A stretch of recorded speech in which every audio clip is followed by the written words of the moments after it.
Onion chives is a species of flowering plant in the family of Amaryllidaceae that produces edible leaves and flowers. Their close relatives include common onions, garlic, shallots, leeks, scallions, and Chinese onions. It is a perennial plant and is widespread in nature across much of Europe, Asia, and North America. Chives grow in clusters, their blade-like leaves growing straight upward. The green leaves are hollow and come to a point. They have a mild onion flavor that doesn't tend to leave a long aftertaste. Onion chives sport globular, spiky, pinkish-purple flowers in the early summer months, which are also edible and share the same mild onion taste. Some varieties of chives have white and red flowers.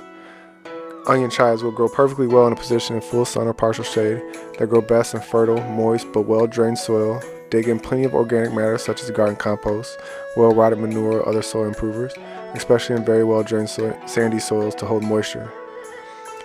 Onion chives are related to onions and share many of the same companion plants as its relatives. They grow well with beets, carrots, tomatoes, strawberries, potatoes, parsley, broccoli, cabbage, eggplant, mustard, and peppers, and are thought to enhance their flavors and growth intensity. Chives are commonly used herb and can be found in grocery stores or grown in home gardens. In culinary use, the green stalks and the unopened immature flower buds are diced and used as an ingredient for omelets, fish, potatoes, and soups, and many other dishes. The edible flowers can be used in salads. Onion chives have insect-repelling properties that can be used in gardens to control pests. Onion chives are a nutrient-dense food. This means that they are low in calories but high in beneficial nutrients, including vitamins and minerals and antioxidants. Chives contain both choline and folate. Individually, each of these components is linked to improving memory functions.